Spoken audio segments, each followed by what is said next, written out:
The night is nearly over. The day is almost here. So let us put aside the deeds of darkness and put on the armor of light.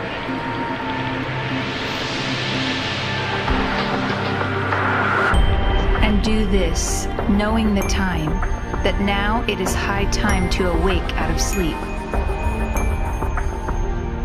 For now our salvation is nearer than when we first believed.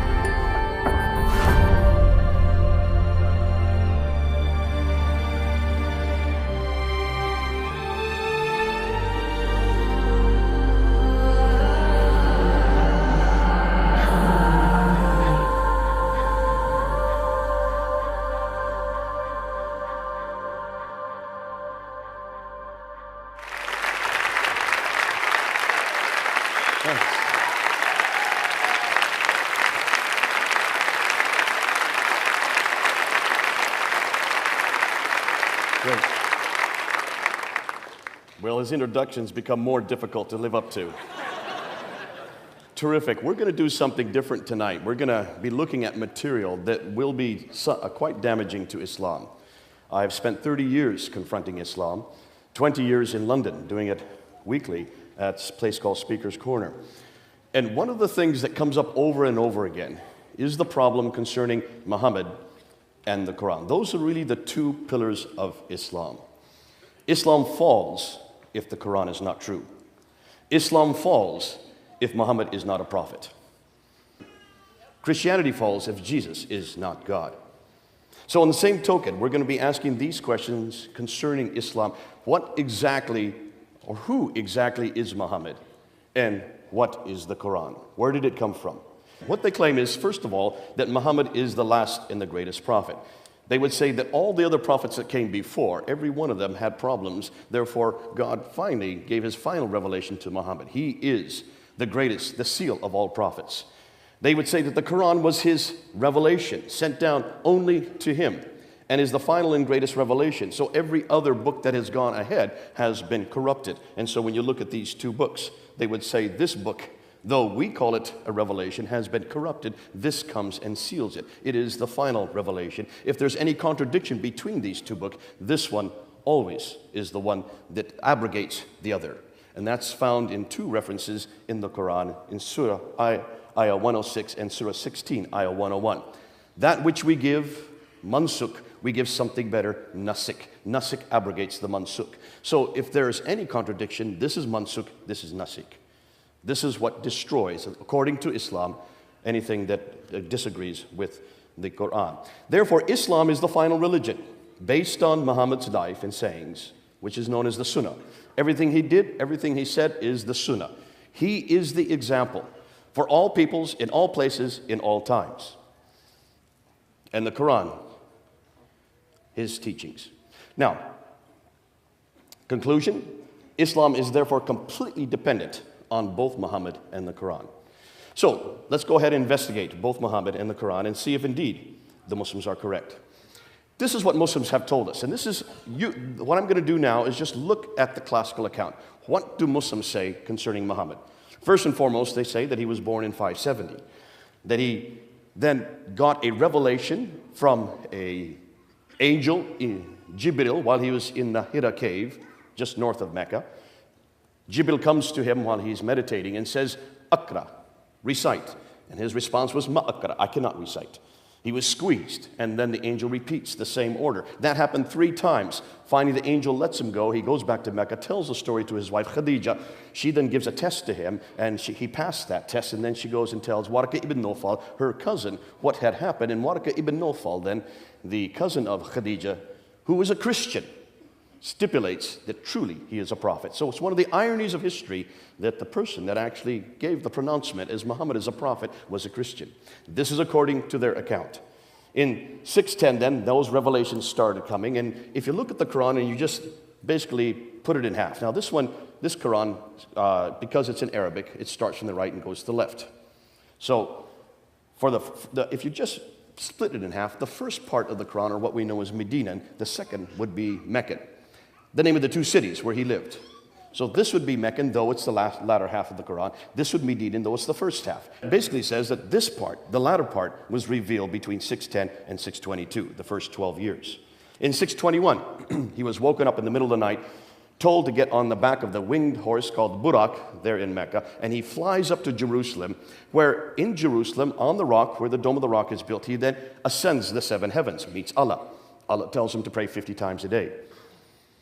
He says, okay. He comes down 2 heavens to the 5th heaven. He meets Moses. Moses says, how many times did he tell you to pray? And he said, well, I was told to pray 50 times. He said, no, go back up and see if you can get it down. So he goes back up to the 7th heaven, gets it to 45, comes back to Moses. No, still too many. So he goes back and forth, bouncing between Allah and Moses, and brings it down from 45 to 40 to 35 to 30, down to 15, down to 10, finally to 5 prayers. Once he gets it to 5 prayers, then Moses, okay, that's enough. So it's Moses that actually stipulates how many prayers Muslims are to pray a day. Comes back down then to Jerusalem, gets back on the Burak, the wing horse, and flies back to Mecca. That's called the Miraj. That happens in 621.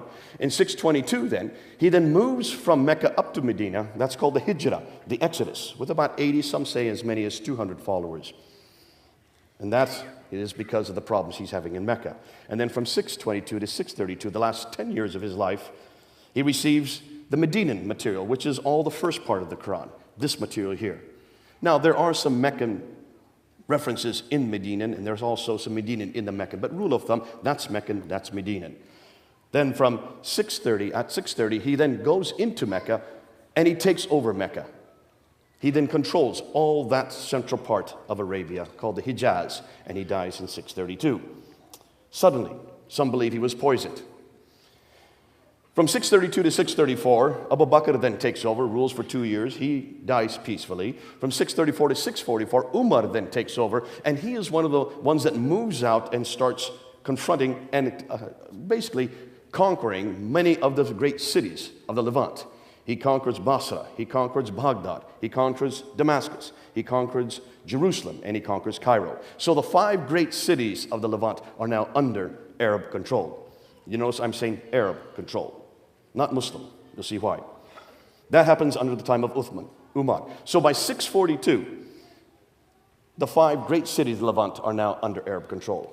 644 to 656, Uthman then takes over. And Uthman, the 3rd caliph, is important because it is he that actually compiles the Quran. It is he that's given that responsibility. He realizes that there were a number of different variations on the Quran. So he tells Zayd ibn Thabit, who is the secretary of Muhammad, to then rewrite the Quran and to correct it if it needs be. If there's any difficulty, then to use the Qurayshi dialect. And he's given 3 other men to help him, Zubair, Alas, and Harith. And the 4 of them rewrite the Quran and create what we know as the canon of the Quran. That's when the Quran was finally written down, 650, 18 years after Muhammad.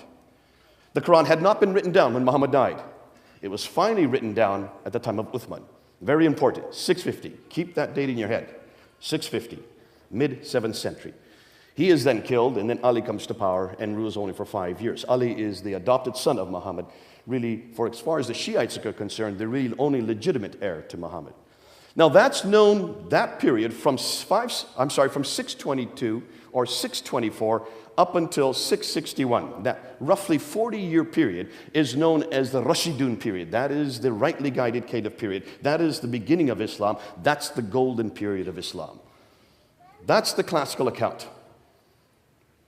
Now, I'm just giving you bare bones, just a skeleton view. There could be many other things I could have added to the story, but that's what Muslims have been telling us for 1,400 years. Ooh, wait a minute. Not 1,400 years. I correct myself. 1,200 years. Why do I say that? Has anybody heard any other account? That's really what you've been taught, is it not? That's what you're taught in your schools. That's what all the Muslims are taught. And in every school around the world, this is the classical account. And there's been no reason not to doubt it, because there's no reason for us to assume that anything else has happened, or it could be any different. However, take a look and see, where is it we get that account from? Most of you probably don't know that everything we know about Muhammad himself, his life, is written down in what we call the Siratu Rasulullah, the biography, the life of the Prophet of God. The first man to write it down is Ibn Ishaq. And you can see up there on the, let me just get this thing working. I hope I can get it working so I don't blind myself. Here we go. That's Ibn Ishaq right there. Look at his date, 765. 765. The first biography we have of the prophet is not written down till 765. He dies in 632. Can you see a problem? The first sayings we have for the prophet, the sayings are the hadith. These are enormous amount of material. 600,000 hadith were given to a man named Al-Bukhari. Al-Bukhari dies right here. I'm sorry, let's get this right. See his, I'm sorry, Al-Bukhari right here. 870. The first hadith are written down by him. Oh, let me back up. Hold on a minute. Did I say Ibn Ishaq is the first one to write down his biography? That's true, but we don't have any of Ibn Ishaq's material. We're dependent on this man right here, Ibn Hisham, 833. He was a student of Ibn Ishaq. He then takes what Ibn Ishaq has given him, and he throws out what he doesn't like and only retains what he likes. So the only thing we know about Muhammad comes from Ibn Hisham. His date is 833. Muhammad died in 632. Can you see the problem? The first sayings, these 600,000 akhbars that are given to Al-Bukhari, he is then to whittle away that which he doesn't like. He takes it from 600,000 and retains only 7,397. So he throws out 98% of it, only retains 2% of it, and that 2% are the 9 volumes we have of Al-Bukhari. You can go up online and read them. But that is done in 870. That's 240 years later. Then if you want to talk about the tafsir, to understand this book, you need commentaries. And the commentaries are first written down by Al-Tabari. And Al-Tabari is right there, 923. The first tafsir we have, written by Al-Tabari. Now, many other tafsirs that come after that, you have Baidawi, Zamakhshari, Suyuti, and many others. But the first one is Al-Tabari, 923, 10th century. So, put this in perspective. Everything we know about Muhammad, all his life, everything that happened, how Islam began over here, doesn't get written down till over here. 200 to 300 years later. 200 years of what? Why did it take 200 years to write down his story? Why did it take over 200 years, 240 years to write down his sayings? And where did they get it from? Who are these people? Did they ever know Muhammad? Not one of them knew Muhammad. Al-Bukhari from Bukharistan. Bukharistan is in present-day Iraq. Al-Tabari from Tabaristan, that's in present-day Iran. These were people that lived hundreds of miles away and hundreds of years later. So what were they dependent on? Well, they were dependent on what we know as oral tradition. Now, let's look at Jesus. Jesus, we know, has a biography written. In fact, we know of 4 biographies written about Jesus' life, right? Matthew, Mark, Luke, and John. We know that 3 of them were written within 40 to 50 years of his life. We know that one, John, wrote much later, about 60 years. But we know that John was an eyewitness to everything he wrote, was he not? Matthew was also an eyewitness to everything he wrote. And Mark and Luke got it from the eyewitnesses. So you have 4 testimonies, 4 biographies of Jesus Christ, written either by those who were with Jesus or those who got it from those with Jesus. We know that all the New Testament was written by the first century. Can you see the difference? We're dependent on 30 to 40 years of oral tradition based on the very eyewitness example of the people that actually wrote it. Islam is dependent on 200 to 300 years of oral tradition. Can you see the problem? As a comparison, if we were to impose on the person of Jesus Christ what Islam is now finding out about their prophet, we would have nothing about Jesus written from within Christian sources until the 3rd century. Can you imagine being able to speak and talk about Jesus authoritatively if everything he was dependent on only began to appear in the 3rd century? We wouldn't know who Jesus was. And why would we trust it? Yet this is something Muslims have not acknowledged. So the Western world, especially the secular scholars, are now asking 2 things. And they're coming up to 2 suppositions. Islam, as we know what they say, did not exist in the 7th century, but evolved over a period of 200 to 300 years. And the Quran probably was not revealed to one man in 22 years, but likely evolved over a period of 50 to 100 years. Their conclusion? The history of Islam, at least from the time of the Caliph Abdul Malik, he ruled from 685 to 705, and before is a later fabrication. Now that's a huge amount to say. But we're going to prove that now tonight. We're going to show you why that's so damaging and what we're now finding. Their concern is this: if so much of the history of early Islam was written down so late, then why did it take so long to write it all down? Were these people not literate? Yes, they were.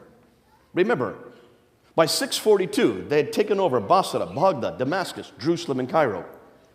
Could people not read and write in Damascus, Jerusalem, Cairo, Basra, Baghdad? Were these not great metropolises?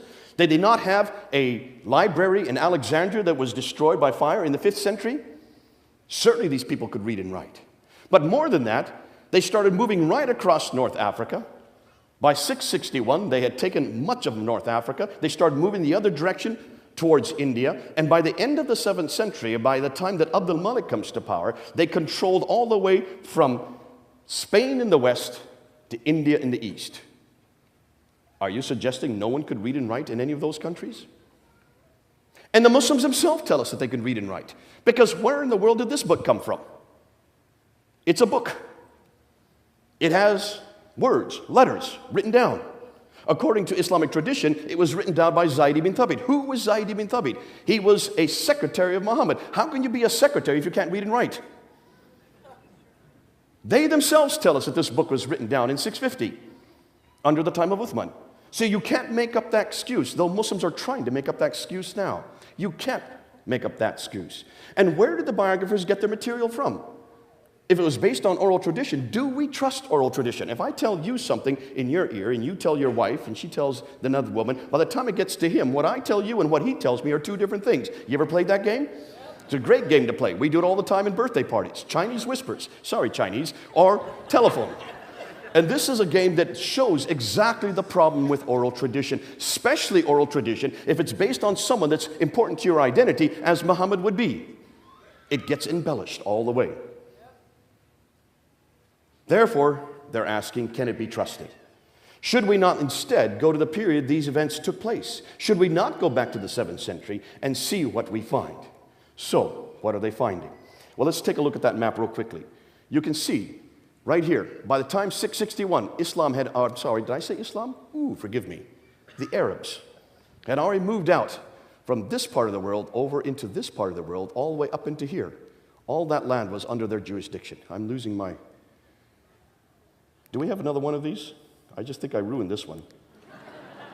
Here we go, there we go, back again. This area, all the way to that area, was under their jurisdiction. So we're not talking about a people that were destitute. We're not talking about a people that were persecuted. We're not talking to people that were oppressed like Christianity was to begin with. Remember, Christianity for the first 300 years were underground. They were persecuted. The Diocletian Edict in 300 destroyed manuscripts. Islam can't make that excuse. They controlled this whole swath of land. They controlled these cities. There's no way in the world that any of these Qurans should have been destroyed or lost or burnt. So there's a whole new school now that's asking some disturbing questions.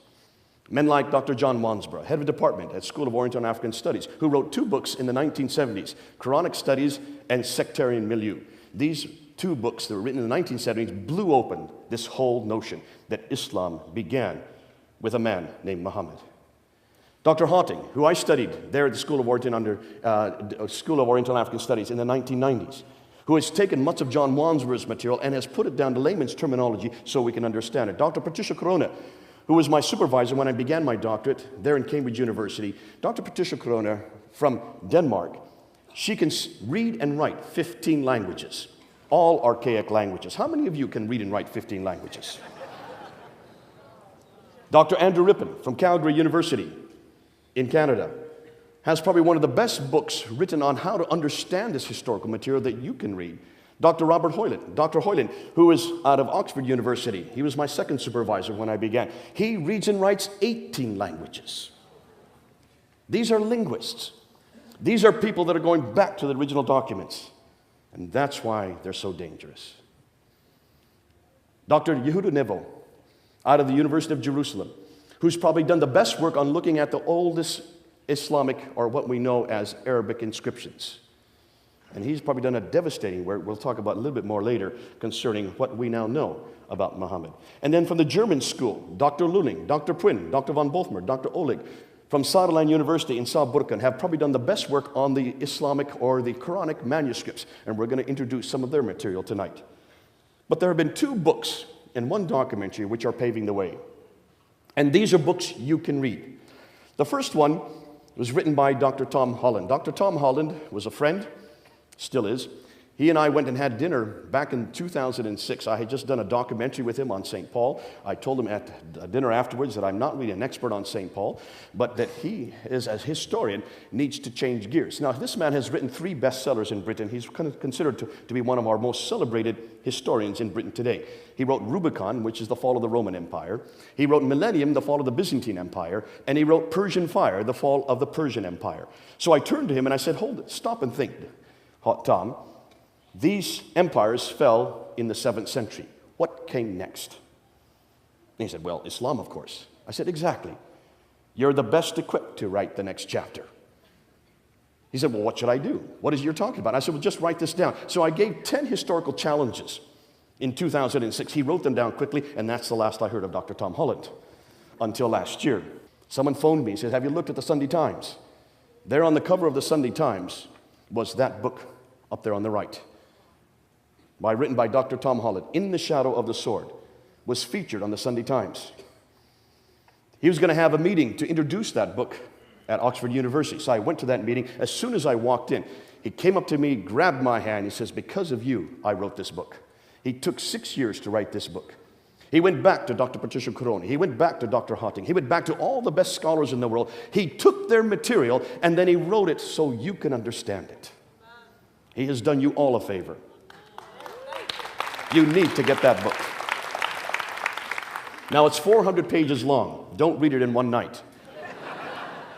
Right now, as of last month, the hardback, which you see here in Britain, that's the hardback, is number 1 on the bestsellers list for all Islamic books. His paperback, which is the red one right there, is number 2 in the bestsellers list in the Islamic section. Guess what's number 3? The Quran. Both the hardback and the paperback are outselling the Quran. Now, your edition is this one right here. Yours is in white. I don't know why they've changed it. It's the same content in between. It's just a different cover. Go and get that book and read it, because it will explain much of what I'm going to talk about tonight. Then last year in August, a year ago, August 28th, he showed a documentary on Channel 4 television, which is one of our major channels there in Britain. It's only 90 minutes long, and he took what he had written in the Shadow of the Sword, called it Islam, the Untold Story, but he bent over backwards not to come to any conclusions. And he even had a Muslim scholar on the show with him to react to what he was saying. That show caused so much furore, caused so much anger amongst the Muslims, that when they tried to show it a second time in November of last year, Channel 4 television got so many complaints from the Muslims that they did not show it a second time. Now, you are not permitted to see that show. No one outside of UK can see that show. They don't want the rest of the world to see it. That's how damaging it is. Doesn't matter, I have it right here on my computer. And any of you that want to see it, please look at it. It's only 9 minutes long, and you will see why this is so damaging to Islam. Now, another man is Dr. Dan Gibson. Dr. Dan Gibson is an archaeologist. His father was an archaeologist. His grandfather was an archaeologist. He grew up in an archaeological environment, and he decided to move to the Middle East, and for the last 20 years, he has been living amongst the Bedouin, moving around the Middle East and looking at all the geographic places that are mentioned in the Quran. When you look at the Quran, you will see there are many geographical locations. And he came out last year with this book, Quranic Geography. Now, you can buy the book if you want to, but just go up online and order the PDF. It only costs $15. Get it, look at it, and see what it says. Because this book is going to do damage, enormous damage, to the emergence of Islam, and you'll see why. I'm going to share some of that material tonight. But let's go through and find out what these Orientalists, what these revisionists are finding. Take a look and see up there on the screen what they're finding. First of all, what they now find is that the first Arab inscription referencing Muhammad is not till 691. We hear nothing about Muhammad from any Muslim sources until 691. Muhammad died in 632. It takes 60 years before any Muslim or any Arab refers to his name. That's curious. Secondly, the first reference to the people called Muslims is not till the 690s. There's no reference at all to anybody called Muslims until 690. Now remember, who is ruling the Arab world in 690? Abd al-Malik. Abd al-Malik came to power in 685, and from 685 to 705, he was the ruler. It is he that introduces Muhammad's name. It is he that introduces the name Muslim. What is the name that these people who were conquering all these cities called themselves? They call themselves Saracens. They call themselves Maghrites. They call themselves Ishmaelites. They call themselves Hagarenes. They call themselves Muhajiruns. What does that mean? A Saracen really is a name for an Arab. The Ishmaelites and the Hagarenes, that's of course their inheritance. They look back to Abraham through Ishmael to Hagar. The Maghrites, that's the place that they come from. And the Muhajiruns are those who are in Exodus, those who are basically roaming, going from one place to another, nomadic. The Muhajirs, the ones who do have an Exodus. Those are the names they call themselves. And in all the documentation we can find from the 7th century, these are the names they call themselves. Not once do we find any reference to people called Muslims until the 690s. That's troubling. There's no reference to any religion called Islam until 691. It is first introduced on the Dome of the Rock in Jerusalem, where Amir is from. It is there on the Dome of the Rock, on the inner ambulatories, that we find the first reference to Muhammad as a prophet. It is introduced by Abd al-Malik in 691, and then introduced on coins in 692. So we have no reference to Muhammad as a prophet, or any reference to the Muslims, or any reference to a religion called Islam until 691, 60 years after Muhammad. Now here's the hardest part. The first reference to Mecca is not till 741. Ooh, Muhammad died in 632. We're going to come back to that. That's so significant. We have to come back to that. And the first biography of Muhammad, as I said earlier, is not till 833. Now, Dan Gibson wanted to look, and he noticed that when you look at the Quran, you will notice reference after reference, about 65 references to geographical locations in the Quran. And what was interesting, 9 places are named, and the 3 that are named most often are the place called Ad, the people of Ad, 23 times, the people of Thamud, 24 times, and the people of Midian, 7 times. But these people in Ad, and these people in Midian, these people of Thamud are not anywhere near Mecca. Mecca is down here. These people all live up here, 600 miles further north. So if these people are being referred to all the time in the Quran, why is it they're not close to Mecca, where they should be? They're much too far north. We've got a problem with Mecca. There's only one reference in the entire Quran to Mecca. I don't know if you know that. But there are many places in the Quran where it says the settlement where the prophet came from. Even Muhammad's name is not referred there. Only 4 times will you find Muhammad's name in the Quran. Always you'll find the messenger, or the prophet, or the place of the prophet, or the settlement of the prophet. But it doesn't say which prophet. Muslims haven't put the name Muhammad in there in parentheses. They've included it in there. They've imposed it in there. But that's not what it says in Arabic. Did you know that? So we know there's a prophet. We know he comes from the settlement. But who is this prophet, and from what settlement? That's what we're trying to ask. When you look at Mecca, you will see it also has many problems. According to the Quran and according to the traditions, it mentions this settlement where the prophet comes from is in a valley, has a parallel valley, has a stream going through it with a pillar of salt right outside of it, from which the prophet would go past in the morning and come back in the evening. The pillar of salt, that of course, is the wife of Lot. With fields, trees, grass, clay, loam, olive trees are there in this settlement. And that mountains are overlooking the Kaaba. It refers to the Kaaba. But take a look at Mecca. Mecca has no valley. It's a plain. It has no stream. It only has one well, the Zamzam well. There is no pillar of salt anywhere near it. That's 600 miles further north. There are no fields. There is no trees, grass, clay, loam. There are no olive trees. There are no olive trees in all of Arabia. The only olive trees you'll find are around the Mediterranean, 600 miles further north. Mountains overlooking the Kaaba, the closest mountains are 5 kilometers away. There's a problem. Mecca is not in this valley. It has none of these listed above because it is too arid and too dry. Why hadn't anybody noticed this before?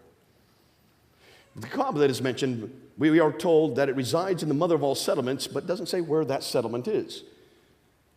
Tradition tells us it is where Adam and Eve were cast down to in Surah 7, Ayah 24. And Muslim tradition tells us that that reference is referring to Mecca, but it doesn't say so in the Quran. That comes from the traditions that were written in the 9th and 10th century that say it's Mecca. And if that is the case, that means Mecca is the oldest city in history if Adam and Eve were sent there. According to the traditions, it's in Mecca that Abraham, I had no idea Abraham lived in Mecca, but that's what the traditions tell us, that Abraham lived in Mecca and that he rebuilt the Kaaba along with his son Ishmael. It's traditions that tell us that Mecca is the center of trade, north, south, east, and west. And that's where the trade route theory comes up. We know about the trade route theory because some of the Westerners actually were the ones that constructed it. But take a look at the trade routes in the 7th century. This is a map from the 7th century looking at all the trade. And take a look. That question mark is where Mecca is. Mecca is not on any trade route map. Mecca is not listed anywhere in any map. There's no reference to Mecca in any documentation from the 7th century. Take a look and see what is listed. Petra. Petra is the center of the trade, right up there. Mecca should be right there. There's a big question mark there, where Mecca is today, but not on any trade route. And take a look at the trade route.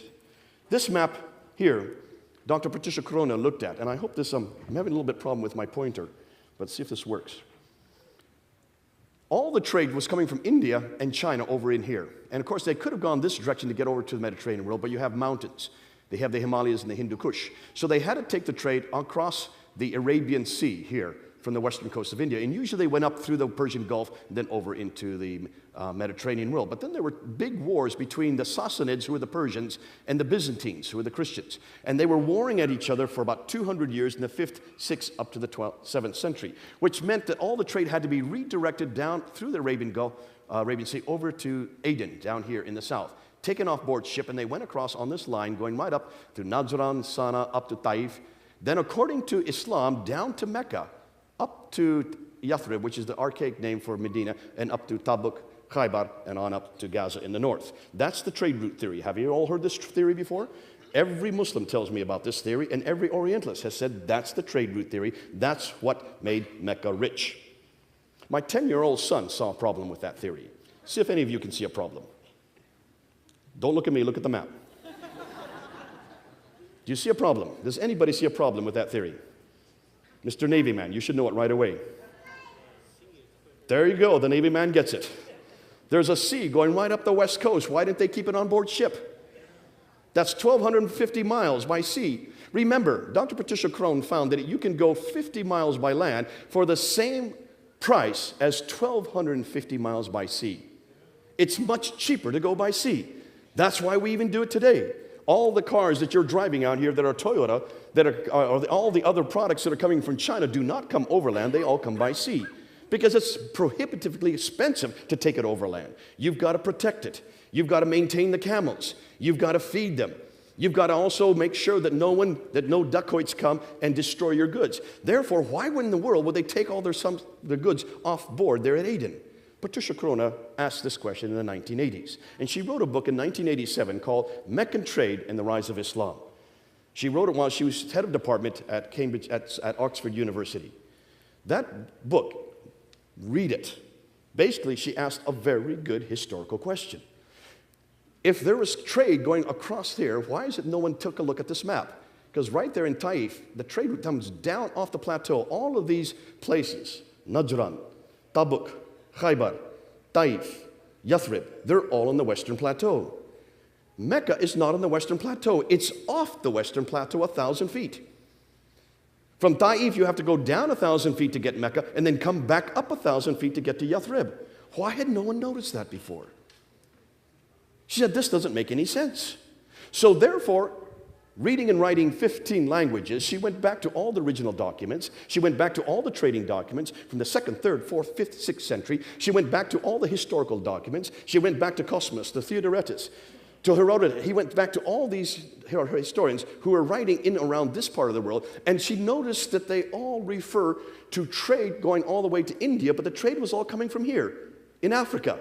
It was the Eritreans. It was the Agilus. The name that comes up over and over again is Agilus, the capital of Eritrea at that time. They were in charge of the trade. Why? Because they love boats. Arabs don't like boats. They like camels. They are nomadic. They're not boat people.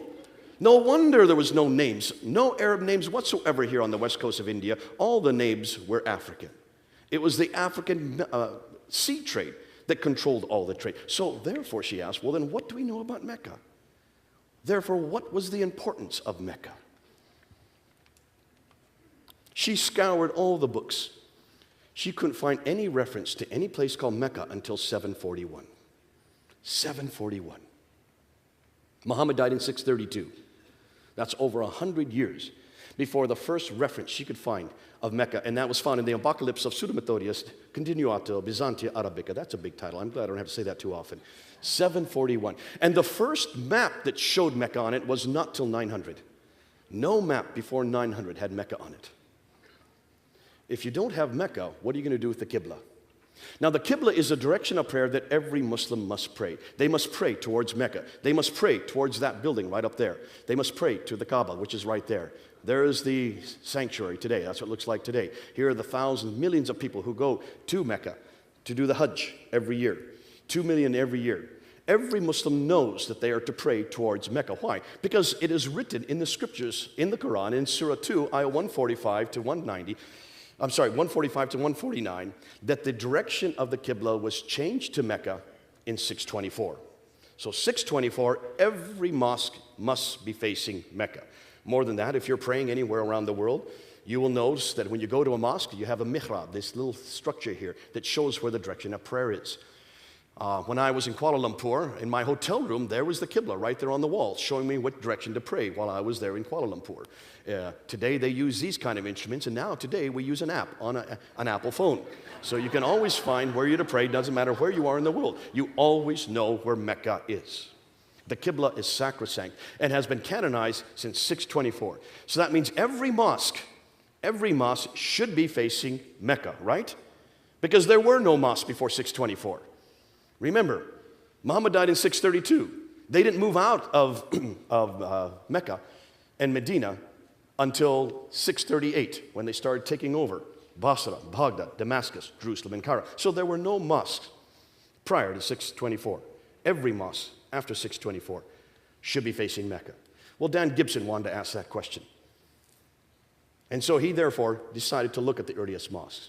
We do know that Dr. Creswell and Dr. Fehervardi, back in 1905, when they went to Iraq and when they went to Egypt, they uncovered the two oldest mosques in Iraq that they could find, and they dug down to the original floor plans, the Wasit Mosque and the Kufa Mosque there in Iraq, and the Fustat Mosque in Egypt. And when they dug down to the floor plans, they found that both the Wasit Mosque and the Kufa Mosque were facing Petra. And that the Fustat Mosque in Egypt was facing Petra. But they should have been facing Mecca. Now, they said this is a curiosity and left it at that. In 1905, they could say no more. Dr. Gibson wanted to find out a little bit more. And so he decided to go back and re-look at this map. And then he wanted to find out exactly where the Qiblas were on all the oldest mosques. And so he went and visited all the mosques, and then he took pictures from space, because he wasn't interested in where the mosques were facing today. He wanted to see where the original floor plans for the mosques are. And the only way you can do that is to look down and see where the original enclosures are from archaic days. And look what he found. The Great Mosque of Guangzhou in China, built in 630, the Qibla is facing Petra. It should be facing Mecca. This is post 624. The Humayma Mosque in southwestern Jordan, the Qibla is facing Petra. It should be facing the other direction, towards Mecca. The Great Mosque of Baalbek in Lebanon, do you see where the Qibla is facing? Petra. It should be facing Mecca. In 705, look at the date, 705. Muhammad died in 632. We're talking about a good 60 to 70 years later. The Great Mosque of Sana'a in the capital of Yemen, it's facing Petra. It should be facing Mecca. In 709, the Al-Aqsa Mosque in Jerusalem. And the Al-Aqsa Mosque is this one right down here. There's the Dome of the Rock right there. Look at the entire structure, their entire citadel of Jerusalem is facing Petra. It's not facing Mecca. And that's built in 709. Sorry, excuse me. Al-Aqsa Mosque is built in 709. The Dome of the Rock is built in 691. Both of them, the whole citadel is facing Petra. The Damascus Mosque in Syria is facing Petra, 709 as well. The Anjar Mosque in Beirut, 714. It's also facing Petra. It should be facing Mecca. The Mosque of Umar in Basra, Syria, look at the date, 720. It's facing Petra. It should be facing Mecca. It's not till 727, as far away as Banbor in Pakistan, that he gets the first mosque to face Mecca. 727, Muhammad died in 632. Almost 100 years later, before he finds the first mosque that is facing Mecca. Then in 728, in Syria, here the mosque is not facing Petra or Mecca. They don't know where they're to face. And here's an interesting one. Here is the one in Amman in Jordan. Take a look at the lower mosque. The lower mosque is facing Petra. That was built in 700. Then it was rebuilt up here. Another mosque was rebuilt in 740, and this one now faces Mecca. The 700 mosque faces Petra. The 740 mosque up here faces Mecca. Finally, they get it right. But look at the date, 740. The Mushta Mosque in Amman in 743. That's 743, and still it's facing Petra. It should be facing Mecca. And then in North Africa, it looks like they don't know where they're to face, because almost all the mosques in North Africa, this one in Tunisia, is not facing Petra or Mecca, it's facing directly south. In Cordoba, Spain, again, 784. It doesn't know where to face. It's facing, again, neither Petra or Mecca. Here's another one in Tunisia, in Karaoun, in 817. It's neither facing Petra or Mecca. It's facing somewhere south. So what is his conclusion? Every mosque, up until 725, every mosque in the first 100 years is facing Petra. And then for the next 100 years, between 725 and 822, 12% are facing Petra, 50% are facing Mecca, 38% are facing parallel. It takes them to 822 to finally get every mosque to face Mecca. Takes them 200 years to finally get it right. Now, I've heard Muslims try to come back. Well, I said, well, they didn't know where directions were. Now, please, hold on a minute. These were camel herders. They went through the deserts. There were no roads in the deserts. How did they find their way? How could they find these oases in the middle of these sand dunes? They used the stars. Certainly, they knew where Petra was, and they knew where Mecca was. And what's most curious, why is it that every mosque up until 725, all of them are facing Petra, from as far away as China? That's what's curious. The fact that uniformly, they're all facing Petra for about 100 years after Muhammad's death. If you take a look and see why, look where Petra is. Petra is at the center of the trades. It's at the center of the world at that time. I don't know how many of you have been to Petra. Have anybody here been to Petra? What have you noticed about Petra? It's the city of tombs and temples, isn't it? Beautiful, beautiful carvings out of the solid rock. And you go there and you will see that this is the center of the Nabatean civilization. The Nabateans were the precursors to the Arabs. Arabic comes from Nabatean script. Almost all the traditions that we see in Arabia come from Nabateans. They were the precursors. They were the ones that introduced Arabia. They were the ones that gave it its language. And they were the ones that we can trace all the way back to the 2nd century BC. We can trace that this was the center of the world. This was a center of worship. This is where all the temples were facing. And that's why all these mosques were still following the same direction that all the temples have been following. But take a look at Petra a little closer. Petra is in a valley. It also has a parallel valley. There's a stream going right through Petra. It has fields, trees, grasses. It has clay. It has loam. It has olive trees. It is near the pillar of salt. In fact, it's Petra in a valley, has all of the items listed in both the Quran and the traditions. Thus, it looks like it's Petra that is a place the Quran and the traditions are referring to. Why is that significant? Remember, we don't know nothing about Muhammad until the late 7th century. We know no reference to him until the 690s. His biography is not even written till the 9th century. His city of Mecca isn't referred to until the 8th century. Thus, much of what we know of Muhammad is written down hundreds of years later and hundreds of miles away. It looks like he is nothing more than a later redaction, possibly by Abd al-Malik. Hold that under your hat, because now we get to the real juicy material. This is the one that I just found out about a few months ago. And I did a debate on this on June 22nd. And this has to do with the Quran, this book. See, if you can push Muhammad back quite a few years, but what are you going to do with this book? Because this is the foundation of Islam. That's why we have confronted this book, and I've been doing so for now 30 years. What are we going to do with this book? Because this book is what every Muslim has to adhere to. This is the book that has always been. This is the book that is uncreated. This is the book, according to Surah 85, Ayah 22, that comes from those eternal tablets that have always coexisted with God. Therefore, it's co-eternal with God. This book cannot be critiqued. This book cannot be criticized. This book has no history. It is revealed to a man named Muhammad over a period of 610 to 632, 22 years, according to every Muslim. Whether they are radical, nominal, or liberal, every Muslim believes that this book is the uncreated Quran. Can you see what they're saying? The Quran is the greatest wonder among the wonders of the world. This book is second to none in the world according to the unanimous decision of the learned men in points of diction, style, rhetoric, thoughts, and soundness of law and regulations to shape the destinies of mankind. That's in the hadith, the Mishkat al-Masabi, which is a compilation of the 6 most authoritative hadith. Muslims will say, Muhammad hath forged it. Answer, bring therefore a chapter like unto it, and call whom ye be to your assistance besides Allah if ye speak. This is the greatest of all revelations, they tell me. I've had many debates. I remember doing a debate with Sheikh Umar Bakri Muhammad there in Trafalgar Square, right there on Nelson's column, in front of 5,000 Muslims who were there to have a rally for Islam in an August afternoon. There, back in the 1990s. I got up, he asked me to come up onto the plinth with him. Sheikh Umar Bakri Muhammad is probably the most radical cleric there is.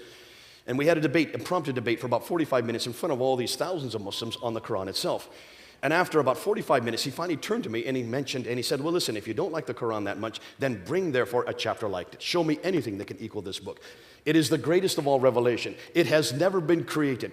That means every word, every letter that's in this book, in the Arabic, is the same that's there in heaven on the tablets.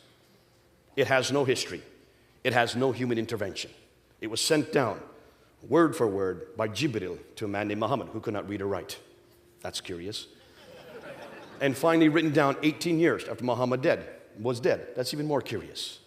Nonetheless, every Muslim will say that they can trace this book, unlike the Bible, they can trace this book all the way back to its origins. They can trace it all the way back to what they call the Uthmanic recension. This is the Uthmanic recension. This is the same book that was compiled by Uthman, that he had those 4 men, Zubair, Alas, Harith, and Zayd ibn Thabit. The 4 men write that Quran. That's what they say. It's not me saying it. This is what the Muslims say.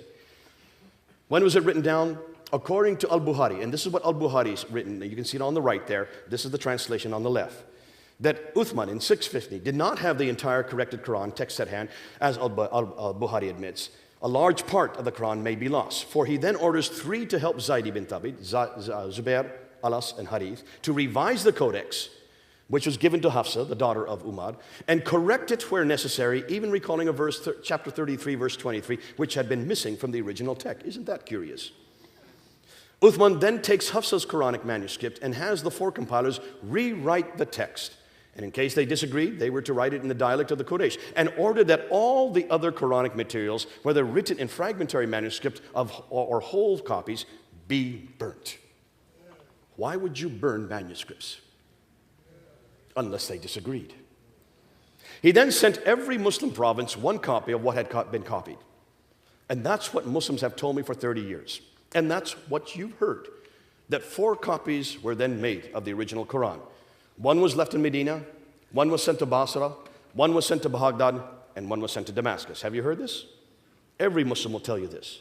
And if there are any Muslims here in the room tonight, you will agree that there have been 4 original copies. Where are those copies? That's what we're asking tonight.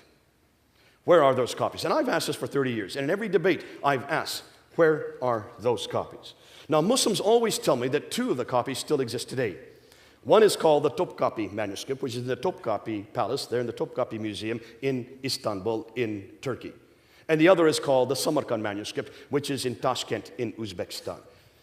This is the Topkapi manuscript, and there's a picture of it. The Topkapi manuscript. If you look up on the screen, you will notice, if you look carefully, you can see some blood stain right there. See some blood stain on it right there? That, according to Islamic tradition, is the bloodstain of Uthman. He was reading it, and while he was reading, he was killed, and that's his blood on the copy. So this is an original Uthmanic recension. This is what every Muslim tells me. And if there's any Muslims here tonight, please tell me I'm wrong. Because this is what every Muslim has told me. This is the original copy. In Turkey, in Istanbul.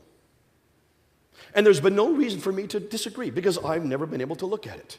None of us have been able to do any study on it. We can't do any forensic testing. I'd love to do some accelerated mass spectrography. I'd love to be able to do some carbon testing on it, dating it to make sure that this is from the 7th century. We're not able to touch it. No one can touch it. This is the other one, the second one, the Samarkand. There's a picture of it up on the wall. The Samarkand is in Tashkent. That, according to Muslims, is the second manuscript. These are what are known as the Uthmanic recensions. Now, since no one has been able to look at it, of course, there's been a problem. We've just had to take them at their word. That wasn't until 2002. In 2002, 2 men in Turkey were then given access to this manuscript and also to the Tashkent manuscript. These 2 men are known as Dr. Ekmeledin Ihsanoglu and Dr. Tayyar Altıkılıç. The reason they were given access to it is because they are the ones that actually control those manuscripts. They live in Turkey. Dr. Tayyar Altıkılıç is the world's scholar, leading scholar in Quranic studies, ex-president of Turkish Religious Affairs, deputy in the Turkish parliament. He was given access to it in 2002, and for 5 years, he was able then to look at it from 2002 until 2007. I was only given his response. I was only given their response in May of this year, and here it is right here. This is 83 pages long. Actually, it's a 1,000-page book that they finally wrote. I only found out about this in May of this year. And let's hear what they are now saying. Now remember, these are the only scholars who have been given access to any of these manuscripts. And it's not just these 2. I'll go about 4 other manuscripts as well. According to Dr. Ertan Ihsanoglu, he says that the Topkapi manuscript is not Uthmanic at all. Nor do we have any of the copies of these mushafs. These mushafs, that's the manuscripts, date from the later Umayyad period. Dr. Tayyar Altıkılıç goes on, he says there's no serious scholarly work has been done on them. These mushafs date from the early mid-8th century. They are not Uthmanic, nor copies sent by him. The Topkapi manuscript, in fact, he says, has 2,270 manuscript variants. That means consonantal differences between that manuscript and the text that we have today. 2,270. The Tashkent manuscript. He said when he looked at it, he realized that there were some problems here. It was obvious that whoever wrote that manuscript did not know Arabic very well. It has undisciplined spelling, different writing styles, scribal mistakes, copyist mistakes, written by someone with little experience, with later additions, and it only goes up to Surah 43. There's 114 surahs in the Quran. It's not even complete. Then he was given access to the Husayni manuscript, which is another one of these supposed Uthmanic recensions. Dr. Tayyar Altıkılıç said this is not Uthmanic. It is dated from the early mid-century. The Paris Petropatalines manuscript, which is in France, in Paris, done by Dr. François Deroche, says that there are 5 different copies. Corrections were made to the text. When comparing with the Cairo edition, which is this canonized text, there are many words turn out to be written in a different way. Many questions still remain unanswered. What was more, he said, that it disagrees with the canonical readings in 93 places. Why haven't we been told this before? When they looked at the Ma'il Quran, which is in London, which is where I live, the Ma'il Quran, considered to be the second oldest Quran, dated to the late 8th century. It is not 7th century. It is not even complete. It only goes up to Surah 43. And then when they looked at the Sana manuscript, probably the most damaging, the Sana manuscript, which was discovered in 1975 in Yemen, the Germans were permitted to look at it in 1981. Dr. Gerd Pwin and Dr. Karl-Heinz Oleg then looked in 1981, and they found that there were many deviations mentioned in later manuscripts. Just take a look at this picture here. This is from their copies of it. Here you have Surah 19. That's written in Hijazi text. That's the script that would have been around in the 7th and 8th century. From 19, right at that yellow mark, it jumps to Surah 22. What happened to Surah 20 and 21? Surah 21 begins over on the next page in a completely different script, in a much later script. There's about 60 years between these 2 pages. So why haven't we been told this? Yet this script here is dated to 705, over here to the late 8th century. Take a look at every one of those orange marks. Every one of those orange marks are what we know as manuscript variants. That means words or phrases in that script that's different than the canonized text we have today. There's over 1,000 of these manuscript variants. Yet Muslims tell us that the Quran has never changed. The Quran has always remained the same. That this is God's holy text. That it is complete. And that it was complete by the time of Uthman. There's another picture of another page. When they looked at the palimpsest, now when they noticed that all of these manuscripts are written on skins, animal skins. We know them as parchment or vellum. And when they would write on the animal skins, they would wash it off and then write over top. And if you look carefully, you can see there's some writing underneath. See the writing underneath there? See the writing underneath there? They noticed this writing underneath, so they put it under an ultraviolet light, and by putting it under ultraviolet light, they can split the texts and bring them aside and look at the two texts. And the lower script is known as defective script. The upper script is known as the final script. When they looked at the defective script of the Sana manuscript, they noticed that that was from the time of Abd al-Malik, basically the last 2 decades of the 7th century. The upper script was the time just after Abd al-Malik, probably Marwan, or his son, Ibn Malik. And take a look and look at the script, and you will see that it does not agree with the Quran we have today. So what is that telling us? What was exciting is that on the back of every one of these folios, I have pictures of every one of these manuscripts, but on the back I have quoted what the Muslims are now telling us. What you read on the back of this, I can give this out to people if they want to come up and read it afterwards, are what the Muslims are now admitting. They are now admitting that none of the mushafs, none of the manuscripts are from the 7th century. That every one of the manuscripts is from the 8th century. Which means that the first manuscripts that even appear, that even come into existence, don't come into existence until 60 to 70 years after Muhammad. There is no manuscript that's earlier than that. Ooh, I love this. It makes my job a lot easier. Can you see why this is so damaging? Because if the first manuscripts that we see here, all these manuscripts, the Husayni manuscript, the Paris Petropolitanus manuscript, the Ma'il Quran from London, the Sana manuscript from Sana in Yemen, if all of these manuscripts do not appear to the 8th century, then you can see, of course, what this is going to do to Muhammad. This means Muhammad had nothing to do with the Quran. And in one fell swoop, we have destroyed the Quran and Muhammad simultaneously. And what happens to Islam?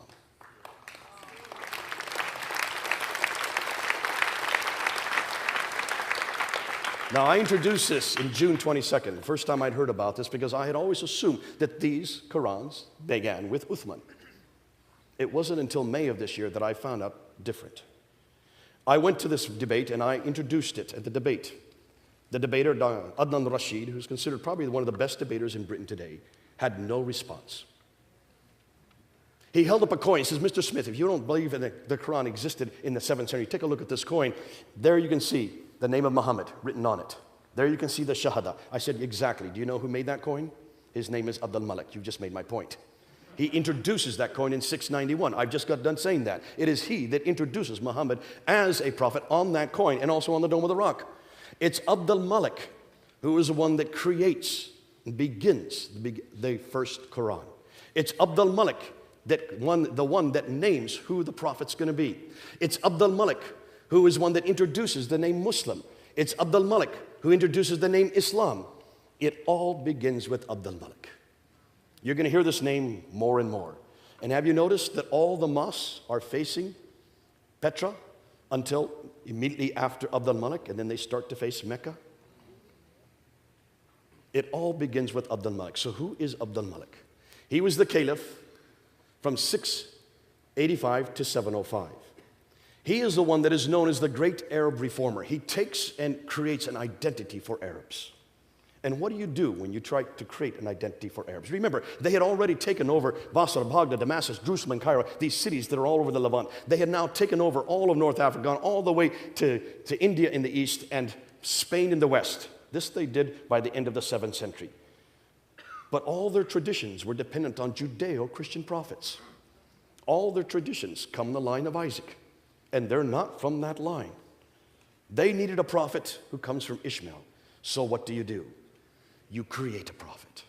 And you redact it back to the man who started the conquest. And we know that Muhammad is historical. He is the one that begins the conquests. He dies in 632. But if he's a prophet, he has to have a book. So you start amassing and borrowing from many different sources. And look at the Quran. It is full of borrowing. 70% of the Quran we can now trace back to Jewish apocryphal writings and Christian sectarian writings. There's nothing new under the sun. They borrowed right, left, and center. But when you start compiling it, there are going to be different Qurans. You can see there were different schools. There was one school in Damascus where a man named Abu Ubay ibn Ka'b had a manuscript that was different from Basra, where there was another Quran that was written by a man named Ibn Musa, which is different from another Quran that was in Baghdad named Ibn Masud, which is different from another Quran that was in Medina, written by a man Zayd ibn Thabit. You remember those names? These are all in their traditions. I'm referring to their own traditions. Dr. Arthur Jeffries in the 1930s looked at all these traditions, and he just looked at what they said about the Quran. And when he looked at the Quran, he found out that there were 11 different Qurans mentioned in the traditions, and there were 15,000 differences between these 11 Qurans. Now, why haven't Muslims told us this? Can you see it makes my job a lot easier? But can you see what we're doing tonight? Everything I've said tonight is now agreed by Western scholars. Western scholars are now concluding that the earliest Quranic manuscripts begin to appear in the 8th century. Muslim scholars conclude that the earliest Muslims appear in the 8th century. And now, finally, Islamic Awareness. Islamic Awareness is probably the biggest Muslim website that deals with manuscript evidence. They've been a pain in our side for the last 30 years. Go up on their website and look at their manuscript section. They are now quoting Dr. Tahir Altakulich. They have to. They have no other choice. And they are, for the first time, finally admitting that there is no complete manuscript at all in the 7th century. Isn't this great? Isn't it great to be living at this time? Can you see that we have now used the same traditions? Remember, the same thing was said in the Bible back in the 1800s. Wellhausen, there in Tübingen, there in Germany, saying that much of the Bible is nothing more than redactions, many oral traditions, folk tales that were put together possibly in the 6th century BC, redacted to a man named Moses in 1400 BC, about a man named Abraham in 1900 BC, but that we can't trust any of it. Remember when that came out?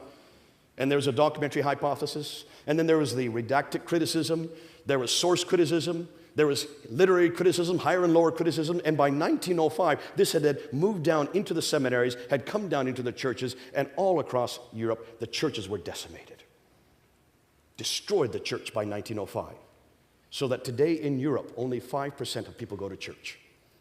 See what historical criticism has done to us. That's why we started looking around and finding artifact after artifact, and God bless the British. They went all over the world and they stole everything they could and put it into the British Museum so we could look at it.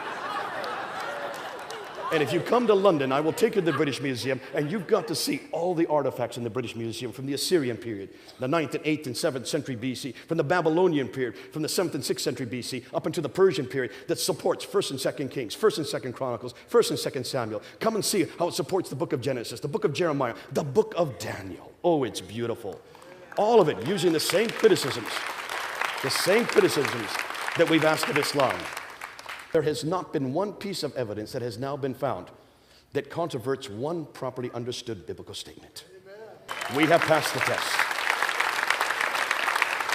And if you want to look at the New Testament, just come and look at what we have now found. We have now found 12 either partial pieces of manuscripts from the 2nd century. We have now found 68 manuscripts from the 3rd century. We have found 46 from the 4th century. You add that up, that's 124 manuscripts that predate the Sinaiticus, the first complete 27-book manuscript there in the British Library.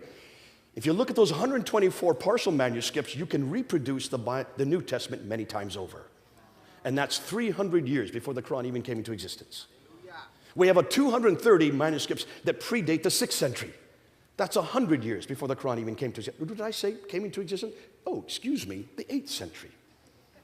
The first Quran only begins to appear in the 8th century. See, we're asking the same questions of Islam that we've asked of our own Bible. We've passed that test. The Bible passed every test. source criticism, redacted criticism, the documentary hypothesis, every one of them have been answered. Islamic Awareness has now agreed that all the Musafs, all the earliest manuscripts, that includes the Topkapi, that includes the Samarkand, that includes the Sana manuscript, that includes the Ma'il manuscript, that also includes the Huzayni manuscript, and also the Petropolitanus Paris manuscript. Every one of those earliest 6 manuscripts are all from the 8th century. None of them from the 7th century. So therefore, if the Western scholars agree, if the Muslim scholars agree, if Islamic Awareness agrees, therefore, I conclude that if the earliest Musafs begin to appear in the 8th century, then Muhammad had nothing to do with the Quran. That's my conclusion. Now, I was there in the mid-July, I was there on the ladder, and I looked down into the crowd of Muslims that were below me, and I noticed that one of the Muslims in the crowd was from Islamic Awareness. His name is Mansour Ahmad. He's one of the writers for the Islamic Awareness. He had his camera on me as I was showing these different pictures of these different Musafs, his Musafs. I turned to Mansour and I said, everything I'm reading comes from your website. And I just read from his website, quote after quote after quote. I said to Mansour, you say that the Quran has never changed. You tell me that the Quran is perfect. You tell me that the Quran is complete. And that there has been no manuscript that has been destroyed, that all the manuscripts agree. Yet here, I'm just showing you from your own website that the Topkapi manuscript has 2,270 difference from the Quran we have today. That the Samarkand that you believe was perfect only goes up to Surah 43, was written by an amateur. You're the ones that are writing this on your website. I said, I therefore challenge you to find one complete manuscript from the time of Uthman. One complete manuscript from the 7th century. He closed up his camera and walked away. He had no response. It makes my job an awful lot easier. Now, the historical assessment concerning Islam, that the first Arab inscriptions referencing Muhammad only begin in 691. The first reference to Muslims until 690s. The first Arab reference to Muslim is just prior to 749. The first reference to Islam is not till 691. I've already said this. And the first reference to Mecca, not till 741. Can you see what we're now dealing with? There's an awful lot of work yet to be done. We now are going to have to piece all the pictures together. We don't have a complete understanding of what this all says. But what we can now say, pretty much categorically, is that the Quran does not come from God. It probably began with Abdul Malik. And it certainly does not come from Muhammad. And if we don't know anything about Muhammad until the late 7th century, and we don't even have his biography until the 9th century, then should we trust any of it? Now, I want to be careful. If there are any Muslims in the audience, I'm not here to destroy Muslims. I'm here to destroy your Quran. I have nothing against Muslims. It's this book that bothers me. Because it's this book that does to you what I see going around the world. It's this book that damages women. It's this book that damages men. It's this book that damages Jesus Christ. That's why I can only confront this book. And it's your prophet that takes this book and supposedly gives it credibility. That's why we're doing what we're doing tonight. And I want to tell Muslims, listen, this book no longer is the Word of God. Please, I'm not here to destroy you. I'm here to bring you home. Come on home.